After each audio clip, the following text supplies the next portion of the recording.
Hi viewers welcome to our channel. Akbaruddin ఓవైసీకి deputy CM చేస్తానని చెప్పేసి రేవంత్ రెడ్డి గారు ఆఫర్ ఇవ్వడం చూస్తున్నాం.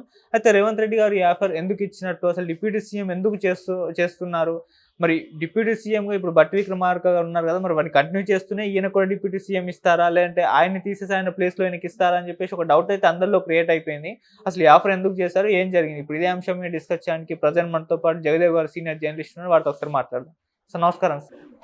సార్ డిప్యూటీ సీఎం పదవిని అక్బరుద్దీన్ ఓవైసీకి ఆఫర్ చేయడం మనం చూస్తున్నాం సార్. ఎందుకు ఈ పదవిని మరి ఆఫర్ చేశారు, మరి దానికి అక్బరుద్దీన్ గారి రియాక్షన్ ఏ విధంగా ఉంది? మరి డిప్యూటీ సీఎంలు ఎంతమంది అన్నా ఉండొచ్చు అంటారు కదా, మరి బట్టి విక్రమార్క గారిని ఉంచితే ఈయన ఉంచుతారా, లేదంటే ఆయన ప్లేస్లో ఈయన తీసుకొస్తారని ఒక సందేహం అయితే అందరిలో కలిగింది. ఇది మీరు అంతవరకు తీసుకెళ్లదు. దీన్ని ఆయన అసెంబ్లీ సాక్షిగా కొన్ని రకాల సంభాషణల నేపథ్యంలో మాట్లాడిన సందర్భం అది. ఇదేమిటంటే అక్బరుద్దీన్ గారు మెట్రో ఎప్పుడో గతంలో బాబు గారి హయాంలో, రాజశేఖర రెడ్డి హయాంలో శాంక్షన్ అయ్యింది. బాబు గారి హయాంలో అయినట్టుంది, రాజశేఖర రెడ్డి గారి హయాంలో దానికి పునాది పడినట్టుంది. మేబీ సరే గుర్తులేదు, 2008 ముందే సత్యం ఇష్యూ అవ్వకపోతే బాబు గారి హయాంలోనే స్టార్ట్ అయ్యి ఉండేది ప్రాజెక్ట్. సో అప్పుడు ఏమైందంటే సరే మొత్తానికి అది ఎప్పుడు అనేదాన్ని పక్కన పెడితే, దానికి మెట్రో విస్తరణలు ఆ సుల్తాన్ బజార్ ఇష్యూలోనే అప్పుడు చాలా వరకు పెండింగ్ పడింది, ఇష్యూస్ అయ్యాయి. ఇప్పుడు దాన్ని ఓల్డ్ సిటీ వరకు తీసుకెళ్ళాలి, ఒక ఫేజు ఇటువైపు లింగంపల్లి ఆ బిహెచ్ఎల్ వరకు తీసుకెళ్ళాలి, దాన్ని మళ్ళీ తీసుకెళ్ళి అట గచ్చిబౌలి అలా కలపాలనే ఉద్దేశంలో కూడా మెట్రో ఏదో కలపాలనే ప్రపోజల్ కూడా ఉంది. సో ఇవి ఎప్పటికి విస్తరణ పనులు జరుగుతాయనే దాని మీద అక్బరుద్దీన్ గారు అడిగిన దానికి రేవంత్ రెడ్డి గారు ఖచ్చితంగా గత 10 ఏళ్ళు ఎలాగో ఓపిక పట్టారు, ఈసారి ఒక 4 ఏళ్ళు ఓపిక పట్టండి, ఖచ్చితంగా చేసి పెడతాం. అలా పెట్టినప్పుడు మీరు ఖచ్చితంగా మీరు మా అప్పుడు ఓల్డ్ సీట్లో అలా చేసిన తర్వాతనే ఓల్డ్ సీట్లో మేము ఓట్లాడడానికి వస్తాం. ఓల్డ్ సీట్లో ఓట్లాడడానికి వచ్చినప్పుడు మేము పని చేశాం కాబట్టి, కాంగ్రెస్ హయాంలో జరిగింది కాబట్టి, మా ముదిరా సామాజిక వర్గానికి చెందిన అభ్యర్థిని అక్కడ పెట్టినప్పుడు ఆ అభ్యర్థిని మీరు గెలిపించండి, కావాలంటే మీరు మిమ్మల్ని తీసుకొచ్చి ఈయన కొడంగల్లో మిమ్మల్ని పోటీ చేయించి గెలిపించుకొని అప్పుడు మిమ్మల్ని ఉప ముఖ్యమంత్రి చేస్తాం. అంటే ఇక్కడ 2 రకాల అర్థాలు ఉన్నాయి. మీరు అన్నట్టు, ఒకటి కొడంగల్ నుంచి పోటీ చేయాలంటే, ఈయన స్థానం గురించి పోటీ చేయాలంటే కాంగ్రెస్ అభ్యర్థిగా వచ్చి పోటీ చేయమని, రెండోది మీరు మా దాంట్లోకి రండి అని ఆహ్వానిస్తున్నట్టుంది, చమత్కారం ఇస్తున్నట్టు కూడా ఉంది. సో అలాగ పిలిపించి చేపిస్తాం, మేము మీ అభివృద్ధికి మీరు గెలిచేలా పాటుపడతాం, అప్పుడు మిమ్మల్ని మేము డిప్యూటీ సీఎంగా చేసుకుంటాము అన్నట్టుగా వ్యాఖ్యానించారు. బట్ వెంటనే దానికి ఈయన కూడా కౌంటర్ ఇచ్చారు. నేను ప్రస్తుత పార్టీలో చాలా హ్యాపీగా ఉన్నాను, హాయిగా ఉన్నాను, చచ్చేదాకా నేను ఈ పార్టీలోనే ఉంటాను. ఆబ్వియస్లీ, ఎందుకంటే ఎంఐఎం అనేది ఆ పర్టికులర్ ఓల్డ్ సిటీకే పరిమితం అయిపోతుంది. అది మనం చూస్తున్నాం, కొన్నేళ్లుగా నడుస్తూనే ఉంది. బట్ బయటికి ఎందుకు విస్తరించలేకపోతున్నారు అంటే, పర్టికులర్గా ఆ కమ్యూనిటీ పరంగానే అక్కడే పోటీ చేయగలరా, మిగతా దగ్గర పోటీ చేయలేరా, కమ్యూనిటీ పరంగా వాళ్ళే ఎక్కువ ఉన్నారు కాబట్టి అందుకే గెలుస్తున్నారా అనేది కూడా ఒక వాదం నడుస్తుంది. మేబీ అయిండొచ్చు. ఇప్పుడు మొన్న లత గారు ఓడిపోయారు,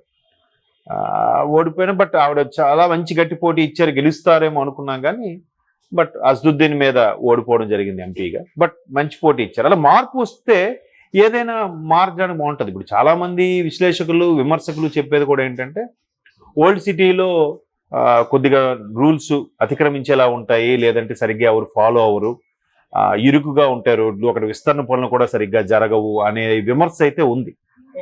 మరి అది ఎన్ని ప్రభుత్వాలు మారినా, ఎన్ని వచ్చినా కూడా అది పూర్తి స్థాయిలో రెక్టిఫై అవ్వట్లేదు అనేది కూడా ఉంది. మేబీ ఇప్పుడు ఎంఐఎం వాళ్ళు కూడా వాళ్ళు నాయకులుగా ఎలా ఉంటారంటే, సరే ప్రజల కోసం వాళ్ళు పనిచేస్తారు కాబట్టి మా ప్రజలకు ఇబ్బంది కలిగేలాగా వాళ్ళున్న ఆ సందుల్ని మళ్ళీ ఎక్స్టెండ్ చేస్తే వాళ్ళు ఆవాసం కోల్పోతారు, ఇల్లు కోల్పోతారు, మళ్ళీ వాళ్ళ కోసం వేరే దగ్గర పాటుపడడం, ఇష్యూ అవ్వడం, దానివల్ల ఒకవేళ గవర్నమెంట్ ఆ పని ధైర్యంగా చేయించినా దాన్ని ఇంకోలాగా డైవర్ట్ చేస్తారు. మతపరమైన ఘర్షణలకో, లేదంటే కమ్యూనిటీ పరమైన ఘర్షణలకో, కులపరమైన ఘర్షణలకో, రాజకీయాల కోసం వాడుకునే వాళ్ళు చాలా మంది ఉన్నారు కాబట్టి అలాగ డైవర్ట్ చేసేస్తారన్న భయంకి ఏ ప్రభుత్వాలు కూడా చర్యలు తీసుకోవు.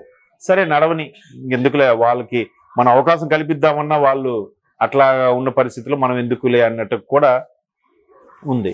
సో ఇప్పుడు మెట్రో కూడా భూసేకరణ అయింది, నిధులు సమీకరిస్తున్నారు. బట్ వాళ్ళు ఎంతవరకు కేటాయిస్తారు, అక్కడ కేటాయించినప్పుడు పిల్లలతో పాటు దాని పైన వేసినప్పుడు దాని కింద వరకైనా అంత ప్లేస్ అయినా ఇవ్వగలగాలి కదా.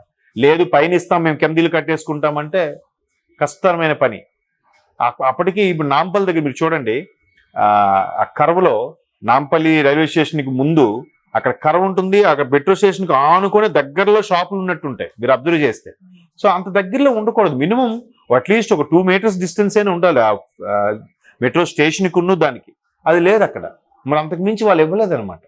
ఇస్తే ఇష్యూస్ అవ్వచ్చు, అయ్యిండో ఏమో మేబీ, లేకపోతే అంత దగ్గరలో ఎందుకు కట్టుకుంటారు, కొంచెం గ్యాప్ మెయింటైన్ చేస్తారు కదా.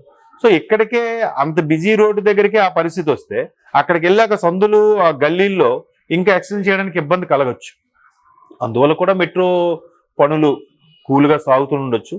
సో మేము మెట్రో పూర్తి చేశాక మీకు వచ్చి ఓటు అడుగుతాం, మీ దగ్గర గెలిచే ప్రయత్నం చేస్తాం, కావాలని మీరు మా నియోజకవర్గం మీరు ప్రాతినిధ్యం వహించాలి, మిమ్మల్ని గెలిపించుకోవడం అన్నట్టుగా ఏదో అన్నారు. అంటే చమత్కారం ఒకటి, మా దాంట్లో ఒక రెండేని ఆహ్వానించడం ఒకటి, రెండోది మీకు మంచి పదవి ఇస్తామని ఆఫర్ చూపించినట్టు కూడా రేవంత్ రెడ్డి గారు చమత్కారంగా మాట్లాడారు. మెట్రో అనే కాదు మిగతా పనులకు సంబంధించి కూడా అది అయ్యుండొచ్చు నా అభిప్రాయం. సార్ మరి ఇప్పుడు బట్టి విక్రమార్క గారిని ఇందులోకి లాగారు సార్, కొన్ని వార్తలు మనం చూస్తున్నాం. అంటే బట్టి విక్రమార్క గారిని ఉంచుతూ ఆయన తీసేస్తారంటే ఈ ఆఫరు బయట మాత్రం ఈ విధంగా ప్రచారం జరుగుతుంది, దాని గురించి ఏం చెప్తారు?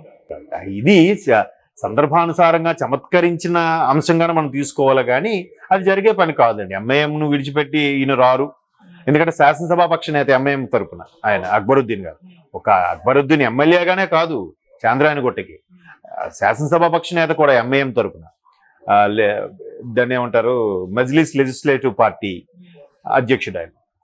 సో అటువంటిది రారు. కాకపోతే మీరు అన్నట్టు భట్టి గారి స్థానాన్ని ఎవరు కదల్చలేరు నాకు తెలిసి. ఇంకా డిప్యూటీ సీఎంకి ఎవరికి ఎవరు, ఇప్పుడు ఆంధ్రప్రదేశ్లో పవన్ కళ్యాణ్ గారు ఒక్కరినే డిప్యూటీ సీఎంగా ఉంటూ ఆ హోదాను కల్పించడం, ఇక్కడ కూడా భట్టి గారికి ఒక్కరికే హోదా కల్పించేలాగా ఇది రేవంత్ రెడ్డి గారి పేరు ప్రకటించక ముందు నుంచి కూడా ఉన్న అంశం. ఎందుకంటే అధిష్టానం కూడా రేవంత్ రెడ్డి గారు ఎంత కష్టపడ్డారో భట్టి గారు కూడా పాదయాత్రలతో చాలా కష్టపడ్డారు కాంగ్రెస్ పార్టీ కోసం. అందుకు అధిష్టానం కూడా ఒకటే నిర్ణయం తీసుకుందట, ఇక్కడ ఉప ముఖ్యమంత్రిగా ఒక భట్టి గారికే అవకాశం, అండ్ మోర్ ఓవర్ ఆర్థిక మంత్రి, ఉప ముఖ్యమంత్రితో పాటు ఆర్థిక మంత్రి ఆ శాఖ ఇవ్వడం కీలకమైన శాఖ.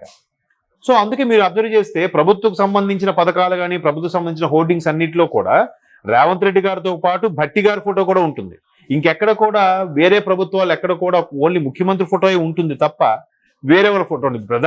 ఎన్డీఏ కూటమి ఉంది, ఎన్డీఏ కూటమిలో చాలా పార్టీలు ఉన్నప్పుడు కూడా కేంద్రం సంబంధించిన ఏ పథకం కూడా ఒక మోడీ గారి బొమ్మే ఉంటుంది తప్పితే ఆ శాఖాపరమైన కేంద్ర మంత్రి బొమ్మ ఉంటే ఉండొచ్చు, కానీ మిగతా ఎవరి ఉండదు. సో ఇక్కడ ఏంటంటే ఒక చంద్రబాబు నాయుడు గారిది అలా కాకుండా పవన్ కళ్యాణ్ గారు కూడా ఇప్పుడు పెడుతున్నారు ఉప ముఖ్యమంత్రిగా ఆయన పదవి ఇచ్చేలాగా. అంతకుముందు జగన్మోహన్ రెడ్డి గారు ఉన్నప్పుడు జగన్మోహన్ రెడ్డి గారి ఫోటో ఉండేది, ఇక్కడ ఉన్నప్పుడు కేసీఆర్ గారు ఒక ఫోటో ఉండేది, వేరే ఉండేది కాదు గతంలో.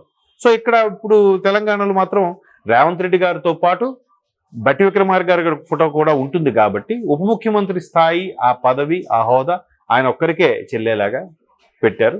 మంచి పద్ధతి. అప్పుడు ఆ హోదా ఉప ముఖ్యమంత్రిగా ఆ ఒకరే డిప్యూటీ సీఎం ఆ హోదా ఉంటుంది. కేసీఆర్ గారు ఇద్దరికి అంతమందికి ముగ్గురికి ఇచ్చారు, జగన్మోహన్ రెడ్డి గారు అయితే 4 5 పెట్టుకున్నారు.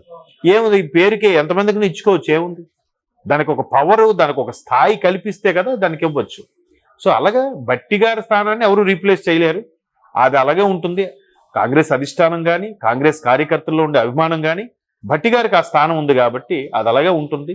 ఇది సందర్భానుసారంగా చమత్కరించిన అంశమే తప్ప అక్బరుద్దీన్ గారు వచ్చేది లేదు, ఈయన కొడక నుంచి పోటీ చేసేది లేదు, లేదా అదే చాదరానిగుట్టల నుంచి పోటీ చేసి గెలిచినా కూడా మనం ఇవ్వచ్చు కదా కలుపుకొని డిప్యూటీ సీఎం, అది అయ్యేవి కాదు. కానీ ఏదో